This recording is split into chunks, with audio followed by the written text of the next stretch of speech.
प्रणाम। हम बहुत त्रस्त होकर के योगी जी से एक मांग कर रहे हैं कि आप एक बार में ही हमको, हमारी माँ को और हमारी बहन को एक बार में ही मरवा दीजिए, लेकिन इस तरह धीरे धीरे करके हमारे हाथ पैर मत काटिए। फर्जी मुकदमेबाजी जो माँ पे सरकार के समर्थन से हो रही है, इसकी पीड़ा अब हम लोग झेल नहीं पाएंगे। एक नया क्रिमिनल कंप्लेन किसी अनजान आदमी राणा अजय सिंह ने करा है।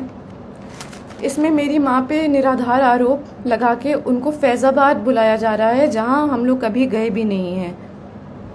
हज़रतगंज थाने में भी फर्जी एफआईआर और मुकदमे चल रहे हैं। डीसीपी कहते हैं कि उन्हें जानकारी नहीं है और एसएचओ कहते हैं कि ऊपर का मामला है और हमारे पास वॉइस रिकॉर्डिंग है, क्योंकि हम बिना प्रमाण के बात नहीं करते।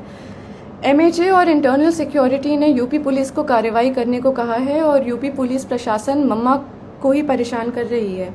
सेंटर ने लिखा है कि mamma's evidence is self explanatory, मतलब सबूत ही प्रमाण है। जान लेने की धमकी के बाद भी प्रमाण सहित SCAR L, assault rifle, sub machine guns, MP5, AUG weapons और अनगिनत 9mm पिस्टल का प्रमाण लोकेशन सहित देने के बाद मम्मा के ही ऊपर फर्जी मुकदमे चल रहे हैं और उनको उसी उत्तर प्रदेश में बुलाया जा रहा है जहां उनके ऊपर गोली चली है, जान का खतरा है और जान से मरने की धमकी मिली है। ये सब योगी जी के सरकार और संरक्षण में हो रहा है और क्षत्रिय धर्म हमें ये नहीं सिखाता। सेंटर से जांच के ऑर्डर को लेने के बाद योगी सरकार और यूपी पुलिस प्रशासन मम्मा को चुप कराने के लिए उनके ऊपर फर्जी कंप्लेन मुकदमे लगा करके उनको वहीं बुला रही है। ये लोग मम्मा को बहुत आराम से मार देंगे और पोस्टमार्टम का रिपोर्ट कंट्रोल कर लेंगे, उनको पागल घोषित कर देंगे और ज़िंदगी भर हम और हमारी बहन सड़क पे उनके लिए जस्टिस मांगते रह जाएंगे। बाहुबल, पैसा और सीएम योगी के समर्थन से हम सालों से उत्पीड़ित हैं। डोमेस्टिक वायलेंस में मम्मा के रिब्स तोड़कर लंग्स में खून चला गया था।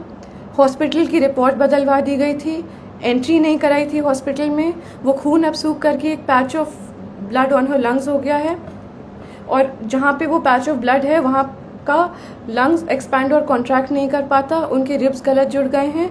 एम्स दिल्ली की रिपोर्ट भी है और ये permanent damage to irreplaceable organs है। दिल्ली पुलिस जब कार्रवाई करने के लिए लखनऊ गई तो दिन दहाड़े गवाहों के घर जाके यूपी पुलिस के गनर्स ने गवाहों को डराया, धमकाया और चुप कराया। ये वो गनर्स हैं जो सिक्योरिटी के लिए अलॉट होते हैं। ऐसे खतरनाक प्रमाण देने के बाद भी यूपी पुलिस का रवैया ये है और मम्मा पे अत्याचार जोर शोर से है, कार्रवाई शून्य। जानलेवा धमकी के बाद, गोली चलाने के बाद हम किस उम्मीद से जाएं उत्तर प्रदेश ये मुकदमे लड़ने के लिए। यूपी में न्याय मांगने की कोशिश करिए तो आपके ऊपर 10 मुकदमे और हो जाते हैं, क्योंकि ये सब योगी जी के संज्ञान में ही नहीं बल्कि उनके समर्थन और संरक्षण में हो रहा है। हम योगी जी से खुद ही मांगेंगे कि आप किसी को भेज दीजिए यहाँ पे और हम तीनों को एक बार में ही मरवा दीजिए। हम सालों से पीड़ित हो चुके हैं और मम्मा की बिगड़ती हालत देखते हुए हमारी तबीयत भी खराब हो रही है। या तो कार्रवाई कराइए या तो हमारी जान ले लीजिए।